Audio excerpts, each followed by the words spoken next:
Yeah, one of the things that this game definitely does really well is the visuals.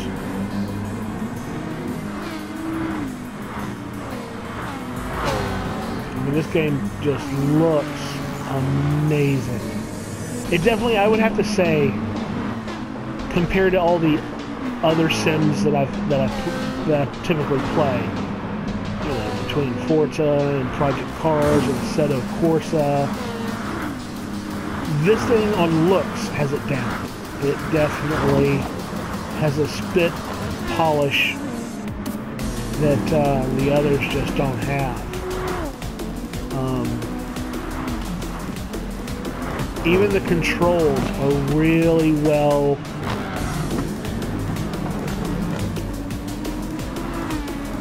let's say the controls are really well tuned to work with the DualShock controller, where some of those other Sims, not specifically Forza, but Assetto Corsa and Project Cars, seem to be like, if you don't have a steering wheel, you're gonna fucking struggle.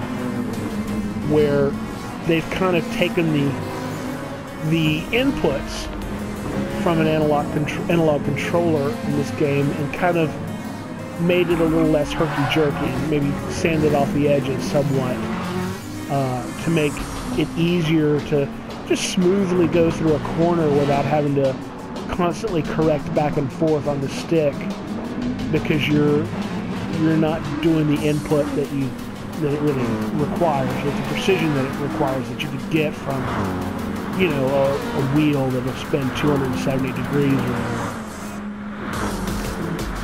So they've definitely tuned it for a controller to work a little bit better, for sure. But as far as the physics of the game go, you know, I don't know. Even you know, I have some of the assists turned on here, not much, but I do have some of the assists turn on this race. Typically, I will turn all of them off, and even still, the physics they seem more forgiving than, say, like Project Cars or Assetto Corsa. It seemed like some of the rough edges have been sanded down from a racing simulation standpoint. It's not a terrible thing. I guess, you know, they're trying to cast as wide a net as possible and to include as many racing fans as they can. But, you know, in doing so, they've kind of, I think, veered away from the simulation aspect. I mean, it's still a lot more realistic than the games used to be years ago, but it doesn't have the physics fidelity maybe that some of those other games that are really more hardcore Sims. And, you know, I wouldn't really even ultimately be comparing it to those two so harshly if in the title of the game it says Gran Turismo, the real driving simulator. I mean, that's in their title. So, but, you know, whatever.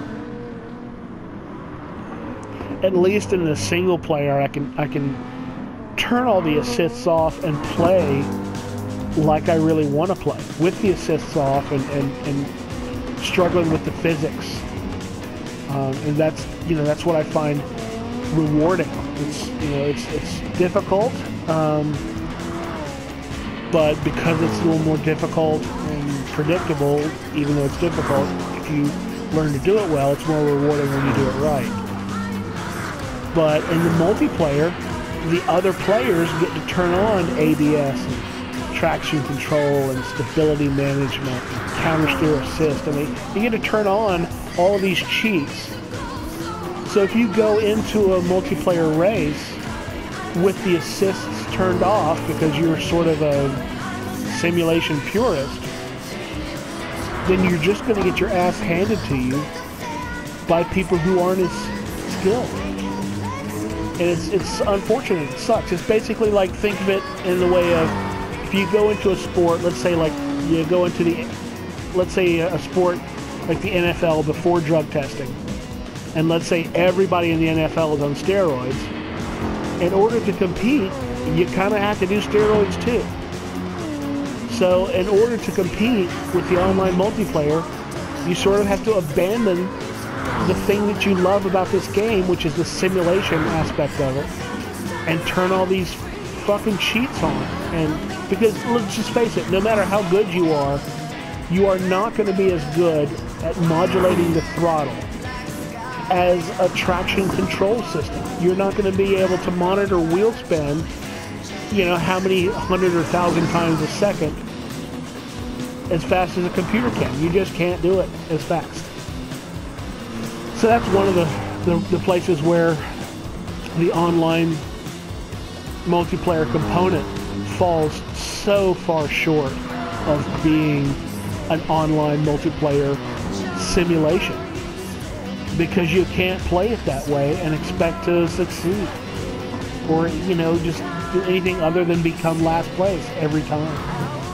You know, they position this game as being more multiplayer focused and being such a simulator and for hardcore sim fans, and ultimately it's just not. You know, I was hoping for, like I said before, a console version of iRacing.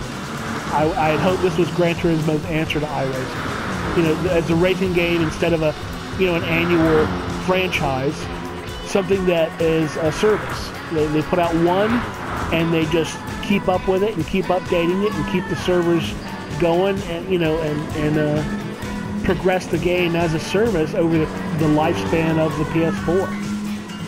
But, you know, they might do that, continue to support it and all that, but it's definitely not the console answer to iRacing that I had hoped. But it doesn't suck either. There's some really great things about Gran Turismo.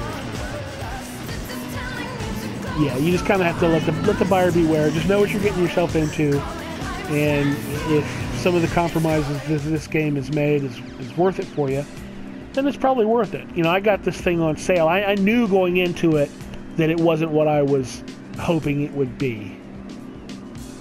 So I didn't buy it at full price. I waited and got it on sale. There's a sale that's going on right now on the PlayStation Network where you can get the new Gran Turismo game for like $23 for PlayStation Network Plus members. So knowing that it wasn't what I wanted, I decided to wait till it was on sale. Picked it up on sale, and it was mostly what I expected. I am enjoying it though. It's definitely, you know, at least, especially at the sale price, it's worth having. So, but I'll clock more time into it and keep going. And my opinion, I'm sure, will continue to evolve. But that's it. Thanks for watching.